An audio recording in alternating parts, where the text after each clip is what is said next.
Hey, everybody.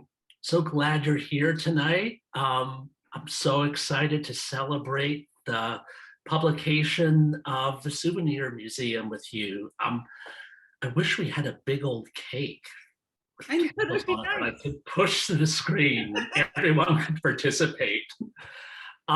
Elizabeth's going to read a little bit, and I'm going to ask some questions. And as Melanie said, at about 8:15, we're going to invite the audience to um, we'll draw the audience into our conversation. So I don't know why that was so difficult, but I'm excited to be here.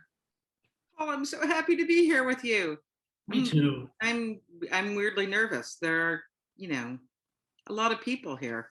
We promised ourselves we weren't going to be stiff and Yeah, professional and that we would maintain our usual rapport.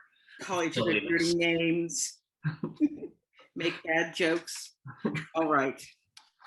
Um, but I'm very happy. I'm very happy that you're here. Um, I sort of feel like this is the first. I did an event for the Texas Book Festival with you and Lee on Sunday, and that was lovely. And I gave another reading, but this is my first experience with sort of seeing who's here, and it's really lovely. I sort of expect my mother to be here heckling me. Shame that nobody can turn on the their camera and voice to heckle me in my mother's voice, my late mother's voice. All right, I'm just going to read a tiny bit. This is from the title story, and it's from the point of view of a 10-year-old boy who has convinced his mother to take him. He's an American boy, and he's convinced his mother to take him to uh, Legoland in Denmark. And I'm just going to read 2 paragraphs. Legoland was overwhelmingly yellow, and Leo, abashed, hated it. The rides had electric signs outside which estimated how long you'd have to stand in line to ride them. The log flume was a 45-minute wait. The polar roller coaster, an hour and 5. It was an ordinary, overcrowded amusement park. They had flown from Boston to Paris, then Paris to Denmark, to end up at this place, the first day of their vacation. He wondered how long they would have to stay for his mother to get her money's worth. She could be grim about expensive fun. Crowds of children upset him, blonder than the blondest American blonde. Flaxen hair, he thought, like from a book. Flaxen hair and cornflower blue eyes. We'd never seen flax or cornflowers in real life. If he had, he might think, blue as a Danish child's eyes, pale as a Danish child's mullet. The blondness itself seemed evil to Leo. A blonde child who screeches and steps on your foot is compelled by its blondness. A blonde mother who hits you with her stroller. Here comes another one rushing after her child who is attempting to climb into the lap of the life-sized Lego statue of Hans Christian Andersen, does it out of pure toe-headedness. Even the gift shop was disappointing. He'd been imagining something he couldn't imagine. Some immense box that would allow him to build what? A suit of Lego. A turreted city big enough to live in. Denmark itself. He didn't dream in Lego, not anymore. But sometimes he still raked his hand through the bins of it beneath his bed as a kind of rosary to remind himself that the world, like Lego, was solid and mutable, both. Stop there. More. So, Elizabeth, I first wanted to ask you when you started working on this collection. Were you writing these stories alongside Bolaway, your novel, as you were working on that book, or like what's the time span of this work? I'm trying to remember. I feel like I keep saying I don't do anything on purpose in my writing. And also, I am just like unbelievably amnesiac. People have asked me questions about drafts, and I'm like, it was always like this. And then I realized, no, like objectively, I know that's not true. There's a song called Birdsong from the Radio, which is older. And I know that for a fact because I decided not to put it in my last book because it was similar to another sort of grim story about motherhood. And there are a couple of other stories that I think that book I wrote for an anthology called Exo Orpheus, edited by Kate Bernheimer, who's an amazing writer and editor. And then there's a story called Robinson Crusoe at the Water Park, which I wrote for another amazing editor and writer, Tracy Chevalier, for a book called Reader, I Married Him. Stories inspired by Jane Eyre. So I know those two are older, but a huge amount of the stories I wrote sort of going up to the year before I submitted the collection. I remember you saying to me, Paul, I have a collection coming out. I thought, what? I mean, I'd heard the two stories you'd mentioned and I'd read them. And I thought, how did you assemble this works so quietly? And there it was. I've never, this book came out 2 years after my last book, and I've never, in my entire career, which is now shockingly 28 years long, I've been publishing books. I've never had books that close together before. And it surprises me too. I wonder what got into my head. Did you intend early on to write a book of stories that were threaded around the theme of travel? Or did that just happen to you after you'd assembled some? Well, what happened is that I'm more likely to write short stories when I travel. And I think it's just that sort of sense of being somewhere where I'm not supposed to be or where I'm not usually. And I mean, I know that you and I share this sort of love for travel, that I love being somewhere strange and not sleeping in my own bed and thinking the thoughts that you can only think when you're elsewhere. And so I had about maybe 4 or 5 stories that felt like they were about travel. And then I went, uh-oh. I'm just writing the same story over and over again. And then I thought, oh, but maybe I can make it look like I did it on purpose. Right. And so I did sort of then think, okay, as long as the other things are different, and I kind of feel like that's what writing is, that you do a lot of things by mistake and then you try to make it look like you did it on purpose. Mm-hmm. I'm just going to ask you about your relationship to place, which I think is connected to what you just said, because, Robinson Crusoe wouldn't be the story it is if it hadn't started in Galveston. Galveston is not extrinsic to the experience of the story. I mean, you somehow use Galveston as like spiritual fodder. And I think that's true for all of your work and all of the stories in this collection. That now that I've read Mistress Mickle, I want to take that ferry from Rotterdam to Harwich. I mean, you would love it. That ferry isn't incidental. It's and a lot of these places are not standardly, they're not standard tourist attractions. They're a little bit gamey, they're a little bit upsetting. They don't exactly provide comfort. And I love your work's relationship to place. I think we both share that source material, that like the work doesn't come unless the place is being used in some metaphorical way. It's a landscape for feeling. Yeah, I think that's true about this book, and that it's true about your work. And I don't think it was always true for me, that somehow it's shifted, because I don't think there are some stories in Thunderstruck that are about place, but I'm not sure there are any stories in my first collection that are, I was about to say sufficiently, like I'm going to critique the books I used to write. They're fine, those stories. But I don't think that they're that interested in place. And now I really am interested in it. And I don't know what the shift is. I I don't think that writers necessarily get better as they get older, but they do get different and new, which is good. That it's good to become interested in new things. And I do feel like I'm interested in setting in a way. Though I also must say that I'm not that autobiographical a writer, and anything major in this story is not autobiographical, but probably every single setting is autobiographical. Yes. I've been to that goddamn German I themed know water park. a reader would not doubt that.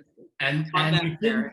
and you didn't experience it in a kind of cursory, distant way. You were in it Yes. and you felt it, and the experience that you rendered in the story came from the body, um, even though it wasn't overtly autobiographical. And I think that's true of all these stories. I actually do think, I mean, I look back at your first collection, and I think they've always, I mean, maybe not so overtly, but I feel West Des Moines in the first collection. Yeah.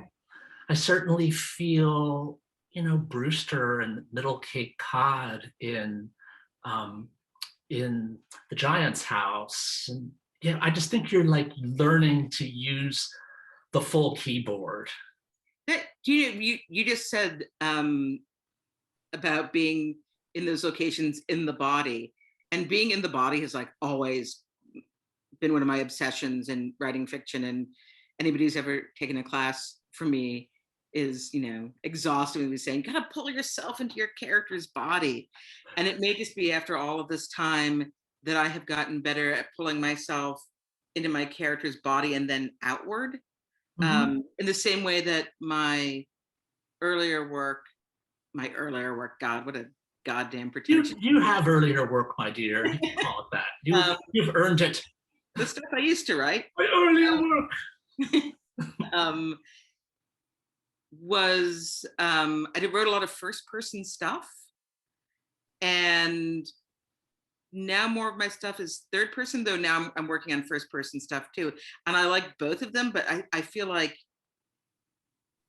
the reason I changed was that somehow I wanted to be able to see the whole, and I think some people can do this in first person or third person. I just suddenly felt my own limitations with the first person. Feeling the weight of other bodies in the same space as my main character. Yeah, I love the fact that even peripheral characters in your work have a body. Like no one is simply a name. They're there in a particular gesture or a particular stance. They walk around the room in a very specific way. So that's something about your work that I continue to learn from and love. I love the fact that you put up the funniest story. You open the book with the funniest story, and there's poop in it. Yes, poop in it. Well, that things to delight. I'm pretty sure you're the one who recommended that. You told me to put poop first policy.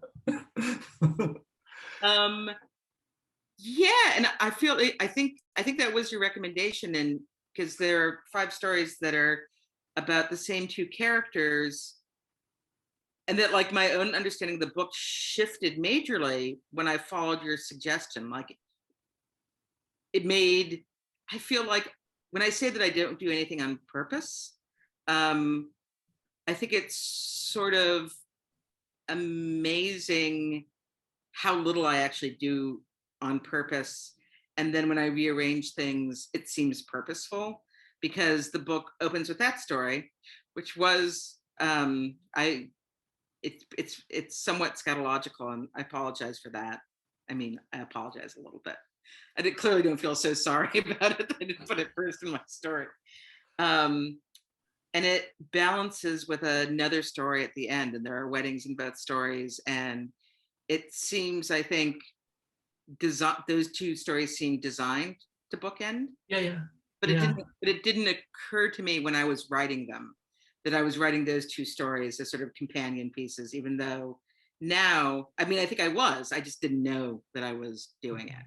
And I don't mean to sound mystical or anything like that. I just think in the grab bag of my head, I was rummaging around and things that spoke to each other ended up in those two stories. Yeah. Um, it's interesting that the funny story is like so much full of homesickness and the fear of I thought you were going to say poop. what? Poop? Well, poop too, but homesickness and poop.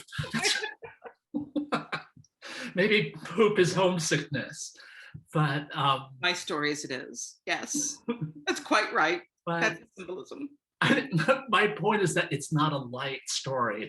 It's a funny story, but it's quite grave, and in many ways it's a story of fear of the future. It's the fear of becoming involved with someone, and that's someone's larger network, and the worry that things aren't going to mesh. So I love the fact that the funniest story is also a story of anxiety and potential heartbreak.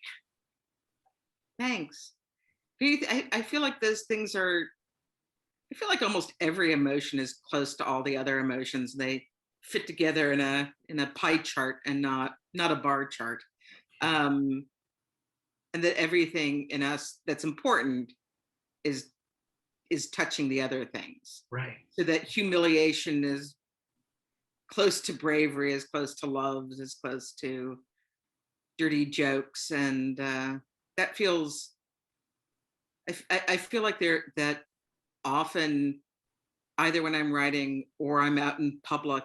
I mean, back when I went out in public, that it seems almost like a trick of the mind, whether you see something as heartbreaking or hilarious, or as long as you're taking things seriously. And I think I do feel really strongly that jokes are as serious as anything. Yeah. So how do you think about this book? Do you think about this book being in dialogue or a conversation with Thunderstruck? I mean, there's still plenty of darkness in this book, but tonally it feels different. And I wondered whether there was some intention behind that. Do you think when you're writing, after 7 books, do you think of these books as being in dialogue with the other books? Do you want to do something in one book that you haven't done in the other? Like, it would be nice to accomplish that. Again, I sort of feel like when I write, there is so little that I do with the front part of my brain. I use the back part of my brain. And in fact, I was talking to somebody, I was doing an interview with somebody, and they said, "Do you think of this as being a much more cheerful book?" I'm like, it hadn't occurred to me to even think about that. I saw a beloved former student today in town outside of Book People, and she said, "Are you proud of this book?" And I was like, I don't think that emotion is actually in my box of emotions. Like, maybe I'm satisfied with it, maybe I'm not. It's I very, very rarely think in those terms. And I feel like in 5 years, I'll be able to know how this book speaks to Thunderstruck.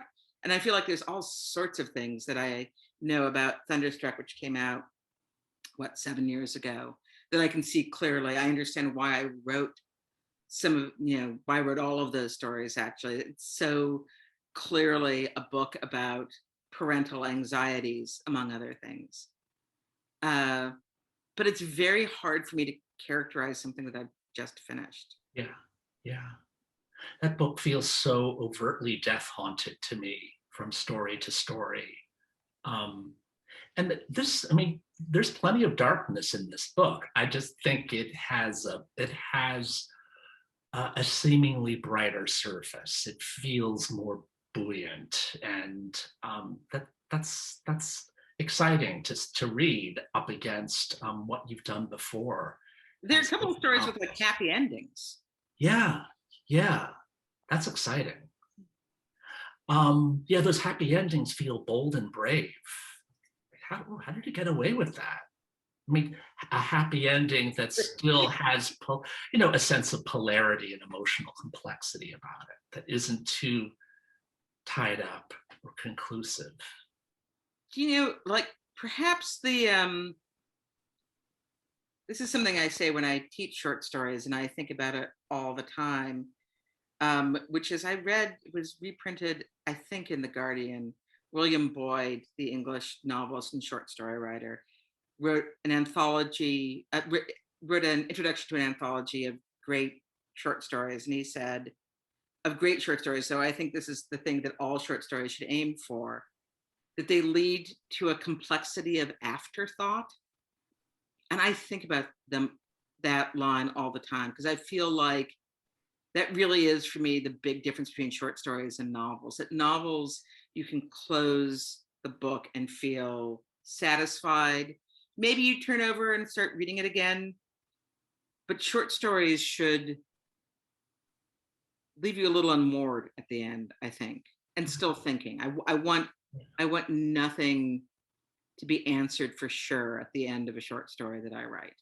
And the stories that I really love are those ones that where you sort of feel like you've been struck like a gong. Yeah. I mean, it feels like you're giving the reader an opportunity to continue to co-create the experience. Yeah. To imagine what comes next. Yeah, exactly. I feel like you and I, when we've been talking, this is a sort of a surreal experience, because you and I talk on Zoom all the time. Yes. Just to have a conversation. And I feel like we often talk. I've hated my lighting, excuse me. You look beautiful. That when we're perhaps complaining about other people's work, which we don't do all that time, but sometimes we do, that we talk about how important it is to give the reader work to do. Yeah. Yeah, to give the reader some space, to not fill up every brick in the wall, to leave some openness. Yeah, that's important to me. I wonder if you could talk about your work in relationship to music. And I know that's probably a frustrating question, but I think of your work being musical in its essence. And, I'm not talking about references to music, but I'm talking about your ear, your sense of cadence, your ear is never off. And I noticed that. I knew that back when we were in grad school together. I knew, oh, this is someone whose work has a life off the page. And her ear is never arbitrary. It's as important, or maybe even more important, than the metaphors and descriptions packed into a sentence.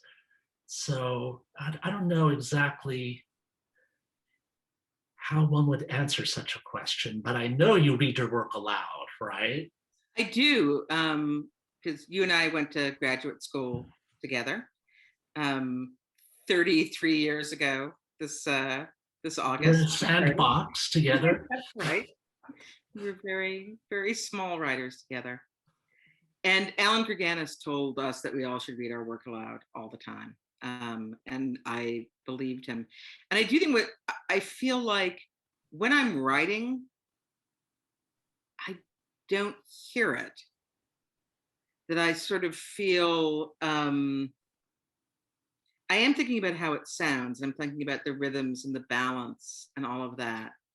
But I'm not a musical person, and I don't hear it, which is one of the reasons why I have to read it aloud, because I'll read it aloud and suddenly I'll think, oh, that's a clunker, or that's a line that loses itself, like there's no sense of balance to it.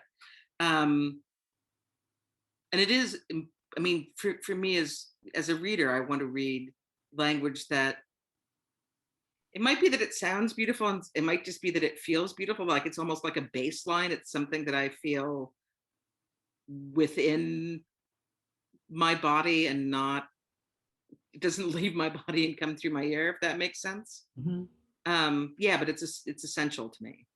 I think I answered that very badly. No, I think you did a great job. I mean, you're a singer, whether you know it or not.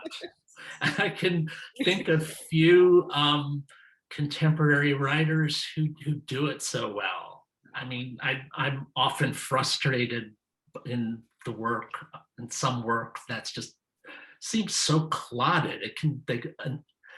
Incredible things can happen on the level of meaning. It can feel multidimensional, but when there isn't a voice there, I can't be present with the work. I feel like, I mean, you're a singer who is present in each syllable, in each note. There isn't deadness in your work, and I've continued to learn so much from that.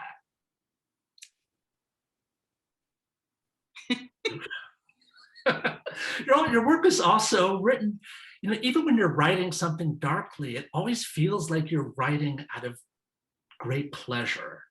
Um, and there's something contagious about that. Um, as a reader, I don't know if that's probably an odd thing to hear. I mean, obviously you get frustrated with your work as much as anyone else does, but I don't feel like there are boggy patches in your work. Thanks. And I have to say that although it's not that it's impossible to get frustrated, I feel like when we were younger, people would talk, oh God, writing is such hard work. And I spent 5 hours and I wrote a paragraph. And I think that that's true for some writers, but I do take pleasure and I make myself laugh. And sometimes there are lines in my work that make me laugh and nobody else. And I do not kill that darling as long as it's not distracting.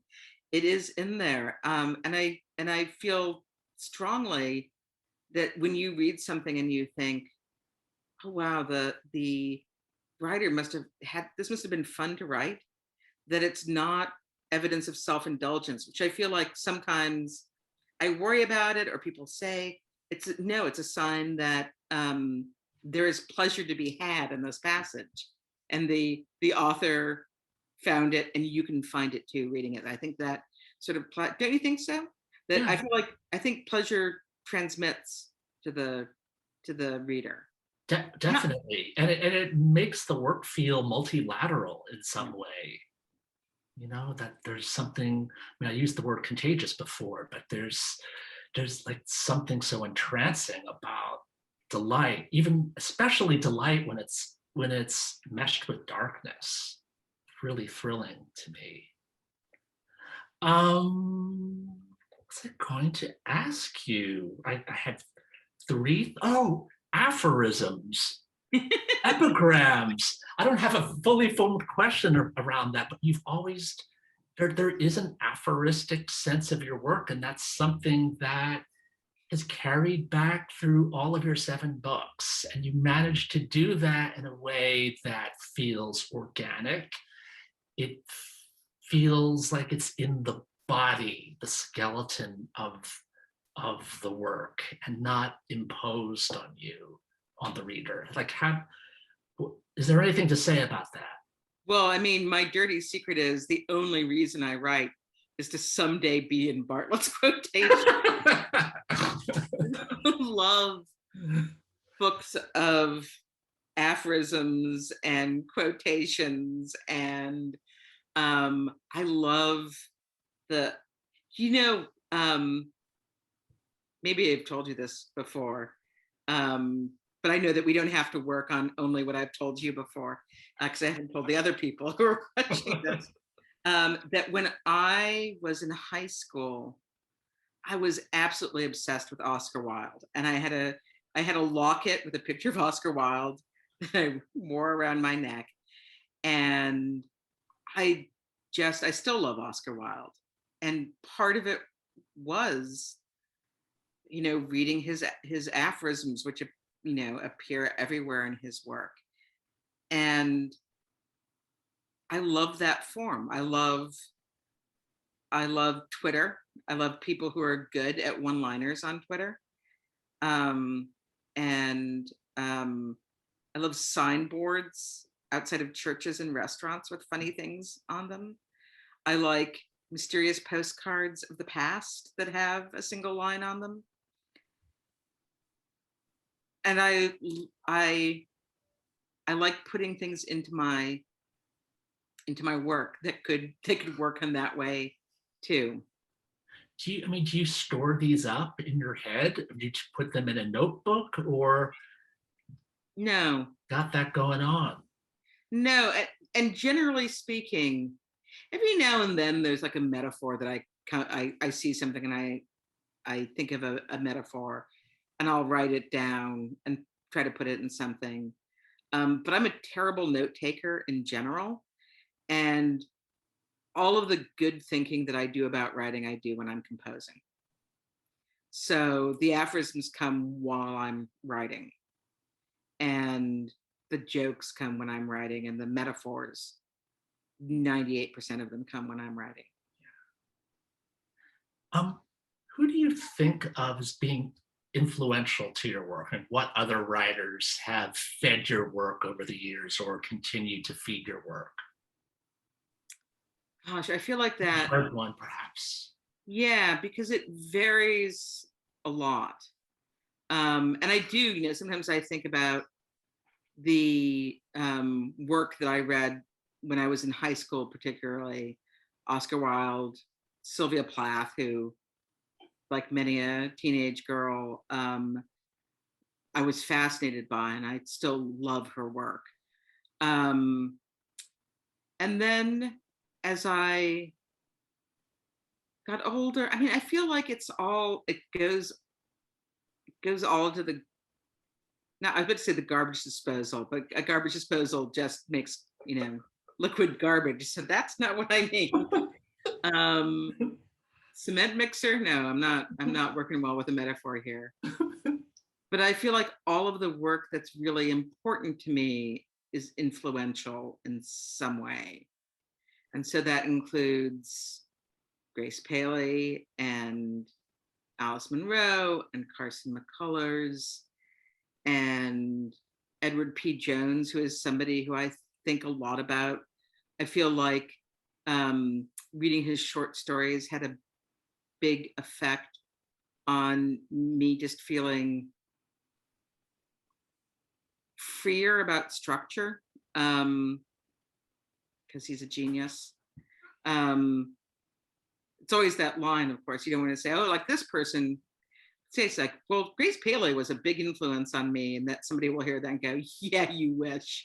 So I'm always, but I also think that your influences should be the most extraordinary writers you can think of. Yeah.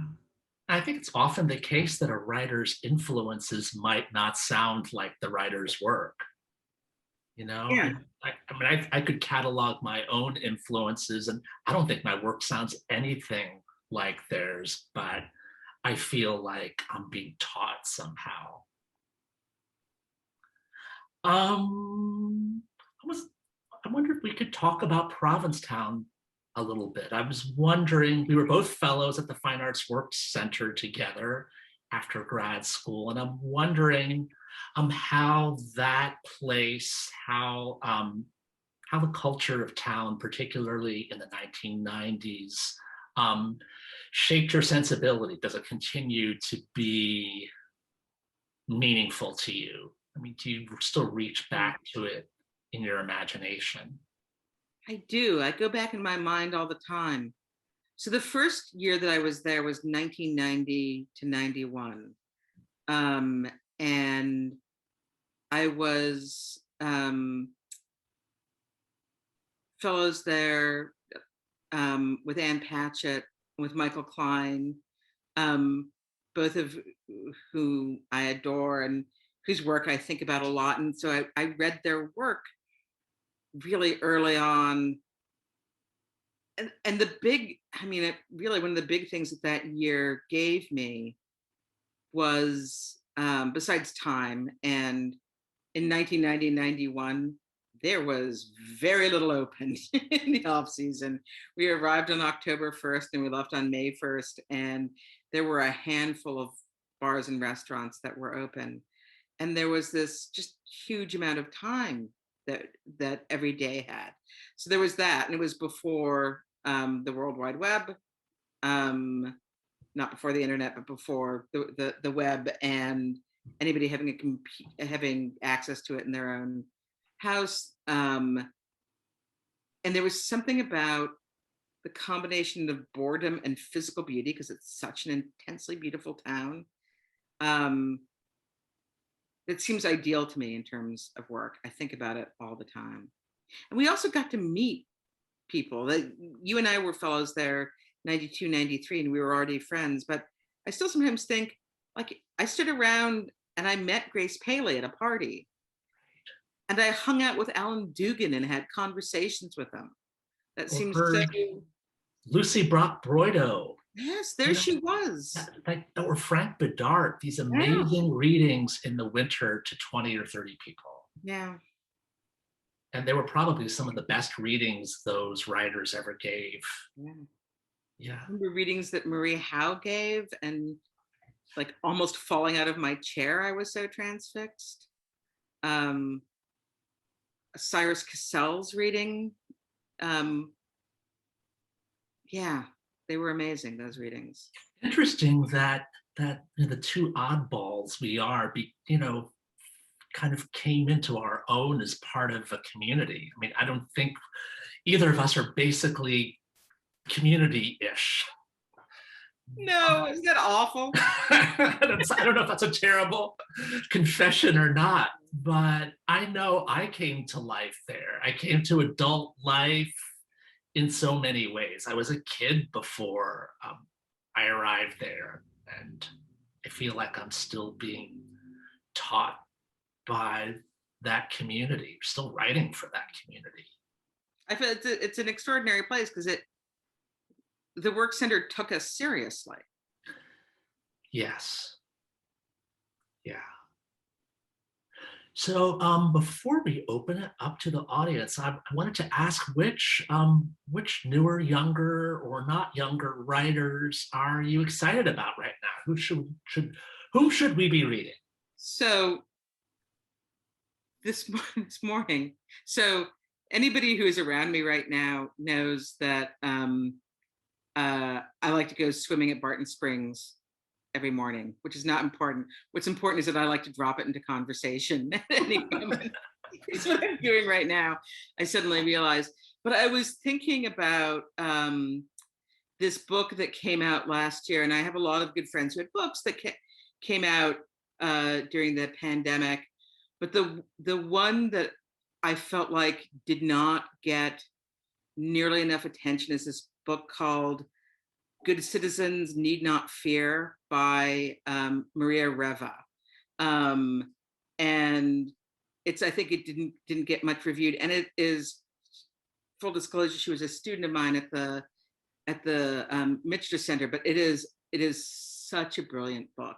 And suddenly it came to me as I was swimming this morning, and I thought, if Paul asks me, I'm going to, because I am one of those people who's terrible in that you asked me about a book and I'm like, I don't remember ever reading a single book in my entire life.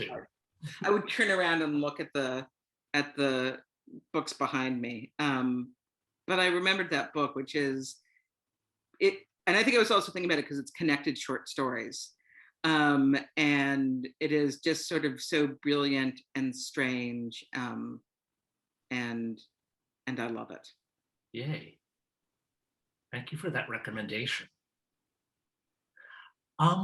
Should we open it up to Q&A? Let's do it, Paul. Okay, Q&A. This feels like opening up a magic card. Lisa asks, if you're traveling less or not at all now, how are you staying contemplative or creative? Good question, Lisa. I don't know if I mentioned this, but I like to go to Barton Springs and swim in the morning. I'm very, which honestly is one of the ways that I do it. It's very, I miss leaving Austin. Austin is a fine place.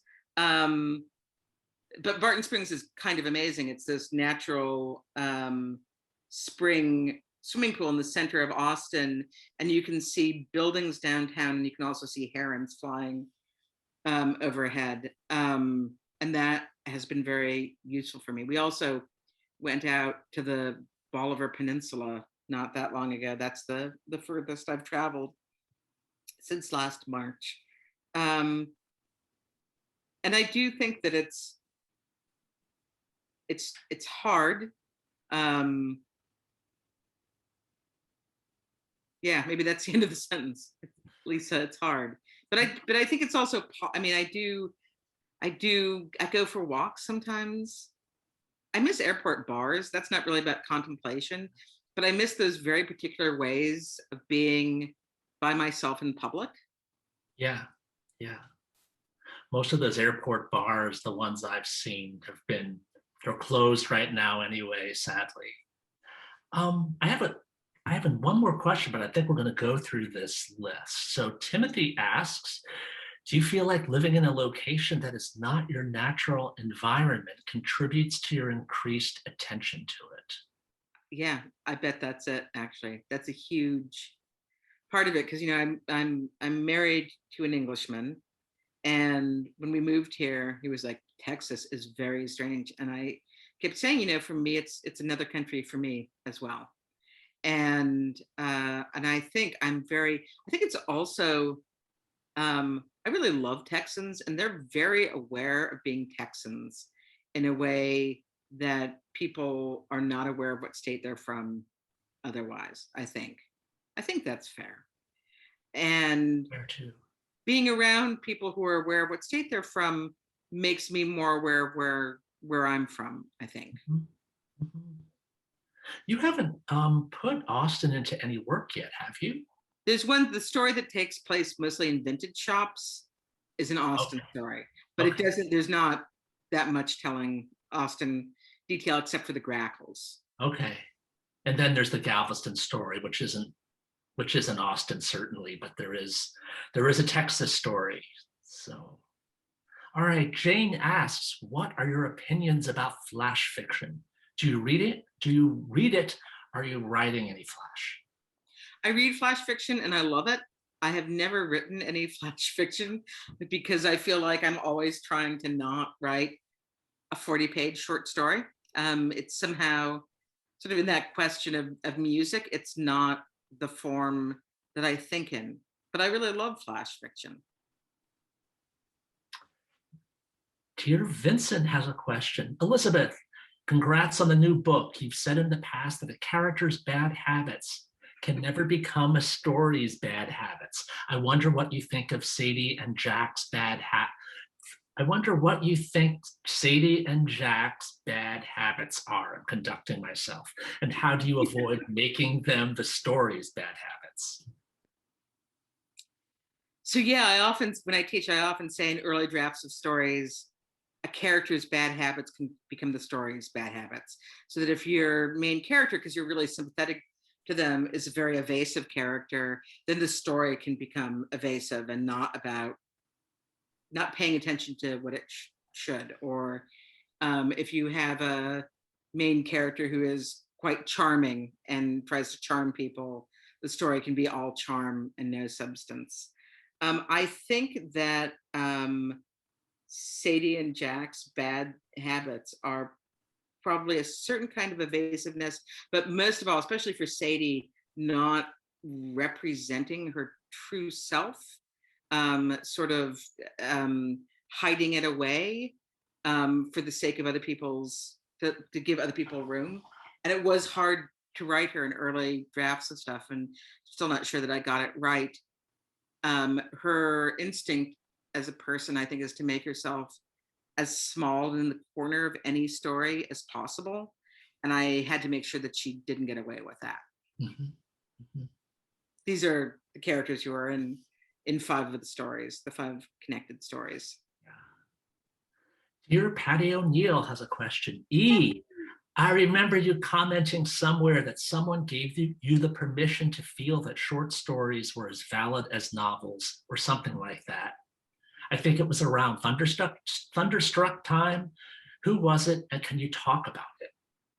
Patty, I don't remember. I'm so sorry. But I do think, I think I used to think of myself when I first wrote a novel after writing short stories. And you and I went to graduate school in the days where, bizarrely, writing short stories was presented as apprentice work for writing novels. So you wrote short stories and then you wrote novels.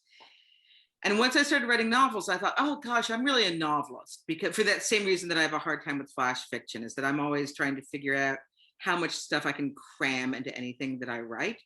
And long short stories and novels are more forgiving forms than flash fiction. And I used to write poetry really seriously, and I think the reason I gave it up was I couldn't figure out what to leave out. That, what makes meaningful poetry is you have to not put everything into every single poem. And then so I wrote a couple of novels, and then I struggled with a couple of novels that I never published. And the stories that I wrote in Thunderstruck were the stories I came back to after writing novels. And then I thought to myself, comfortingly, well, I'm really a short story writer then. And now I don't worry too much about which I am. But it was, I don't know whether this is what Patty is asking about. But I did, it felt big to go back to short stories to me. And back is also even the wrong word, but to start writing short stories again, and to realize that I could do anything I wanted to in a novel and a short story. And clearly I've just like forgotten whoever told me that. And it's like, it was me. I came up with this realization because I can't quite remember. We have a question from Lovely and More. I love and get so much from each of your work, and I'm also a big fan of your friendship. I wonder what each of you might say about what your friendship brings to the page. Gosh, because we really have been friends. We knew each other when we were at Iowa, but we really became friends when we were at the Fine Arts Works Center. And I feel like one of the things that I get from your work, I'm stumbling over, like, do I say Paul's work? You're right there. I talk about you in the third person. Is sort of the magnificence of layering and the access to every kind of time frame at one time. I feel like that's been a big influence on me. That that something can be chronological and also touch both the past and the future in a profound way. And I feel like time is the thing that I'm least fancy about. And I always want to be more, I always want to be braver and stranger. Fancy is also not the right word. It's not like you're call yourself fancy. I think it's like, it's really not a cognitive problem, and that I cannot imagine linearity. So I've tried to turn my limitation into an asset. So I'm interested in simultaneity. But I feel like you're so great at writing both the moment and the age, if that makes sense. I think about this particularly in terms of later, that there are these moments that are vivid, but they are set in history. Mm-hmm. And I love that. Thanks. Yeah, and meant to be right now at the same time. I love, one of the things I've always loved about your work is, there's political work going on in every story, though it never announces itself as such. I think you're always taking the marginal, what others would say, the oddball, and centering it. And your work has always done that, while still preserving that character's sense of oddballness. Like, oddballness is love to you. A character's idiosyncrasies is a mark of love, and I feel like I continue to be taught by that. And also that, just like the wonderful combination of warmth and tenderness and darkness. Yeah, it's just wonderful to inhabit in your work. Don't you sometimes think, just lately, I've been thinking about all those things that we were told in graduate school. I don't even know whether we were told by teachers or just that you weren't supposed to do, like writing shouldn't be political. It shouldn't be too, like we weren't supposed to use brand names. That I remember that being a big. Do you feel, I honestly feel like that instruction came not from our teachers or professors, but from our peers around the table. I Like, think I don't, yeah, I remember I don't think I remember one prescriptive comment from any of those people we worked with, but I do remember them from my peers. With all due respect, so many of those people I love very dearly, but and that's also where not the all of our conservatism came. it's I think that's true, and not all of our peers. Like there are No. a few people who would say it, but yeah, that might be true. Yeah. And it might be, now I sort of see it as the sort of the anxiety of like, there have to be some rules. You can't just write anything you want. Right, right. We have a few more questions. Lori Shapiro asks, has the experience of losing a parent changed the way you look at story? Oh, Lori, thank you for that question. I know you've lost both of your parents.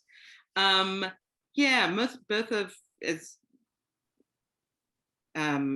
you too, Paul. You know, both of my parents are no longer living, and yeah, I think it does.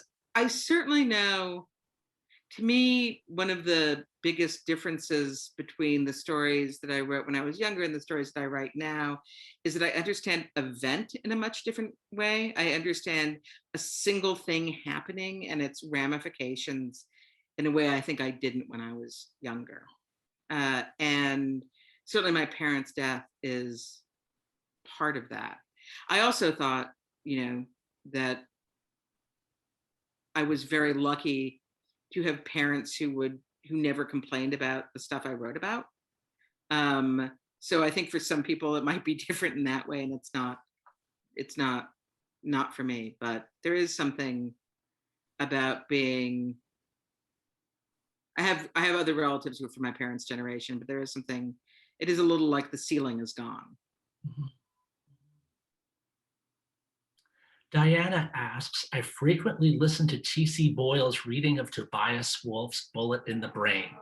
Is there a reading of a book or story that is perfect to your ear brain? I love that term, ear brain. My ear brain. The quick and easy question is Kate Winslet reading Matilda, which is very, very good. I also, when I was a young writer, I had the two most influential prose teachers of my life were Sue Miller and Alan Gerganis. And I had Sue as a teacher in college and Alan in graduate school. And they both read a Grace Paley story to the classes that I was in. I'm going to forget the title of the one that Sue read, but it's the one that ends with a couple looking for cufflinks, and the narrator says, "But I know he never had any cufflinks." And Alan read Grace's A Conversation with My Father. And when I read those stories, I hear them in each, right, in Sue's voice and Alan's voice. That's not quite answering the question, but I do love being read to. And I feel like sometimes I'm sad that this is not, by the way, I don't want to read anymore. This is not like a pitch to, and now I'm going to read for half an hour. But I was just saying to somebody that I'm sort of sad, not on Zoom so much. I don't think people need to read on Zoom. But I miss bookstore readings, which people would read for 15 minutes, because I don't think those happen so often. The 50-minute 50 readings of our youth, I don't miss those. But I feel like the indelible readings that I think of are hearing people in real life reading. Mhm. sometimes writers reading their own work. Yeah. Let's do two more super quickly. Josie asks, any advice for those who struggle to find the line between personal essay and short story? At what point does writing about oneself become cringy? But those are two different questions. Because I like personal essays and I like short stories. And in terms of the difference between, when I write short stories and when I write personal essays, for some reason for me, I don't think this is true for all writers, those are just two different gears and they don't get mixed up for me. There are things that I feel like I can only write in a personal essay and other things I can only write in short stories. In terms of when things get too cringy, certainly that's one of the reasons why I have readers. But I also think that if you write about your own life in a way that is honest, at least emotionally honest, and keeps your sense of humor and looks around the world so that you're not, if you're writing about your emotions, they're set in something.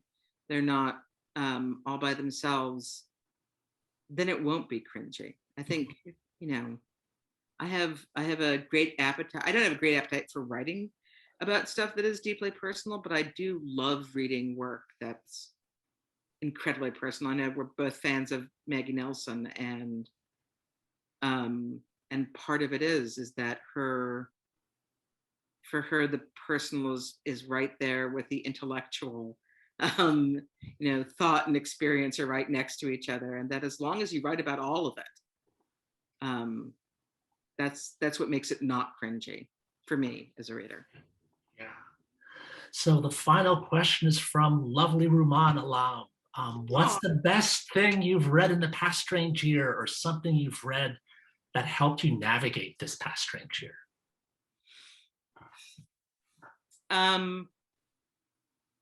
Well, I'm thinking of this partially because I read this book because Ruman wrote the most convincing review of it, but Celia Paul's self-portrait, which is talking about in class just yesterday, which is about her life as a painter and also her life with Lucian Freud, and it's an amazing book, I sort of think, for any artist of any kind. The two of I also read, and I've mentioned this book, but I think it's amazing, Golem Girl by Riva Lehrer, who is also a painter, and it's just an extraordinary book. And also Places I've Taken My Body To, I think by Molly McCulley Brown. I feel like I'm denting that that title a little bit, but is an amazing collection of essays. Yay. I'm taking deep pleasure in looking at who's here. Thank you so much for being here, everybody. Thank you so much, Elizabeth, and thank you to the Center for Fiction. I don't know whether Melanie is going to come back on. It looks like she is. Please buy the Souvenir Museum, and please buy it from the Center for Fiction. I have multiple copies, many copies. Many, many copies, friends and family alike. Thank you, everybody. I didn't even realize I could see who was here. It's probably good I didn't look, because every now and then, like my friend Tim Kinnell asked a question. I almost began to talk to him directly. Yes, Tim, I should have a mojito. I love seeing these names. Yay. Aw. Thanks for coming, guys. Yes, thank you all for coming. And Elizabeth and Paul, thank you. Congratulations again on the book, Elizabeth. And there's Katrina. Yay, Katrina. A baby writer with us as well. Oh, this is true. So. Oh, I'm seeing the names. Bye. All right. Thanks, everybody. Love to all.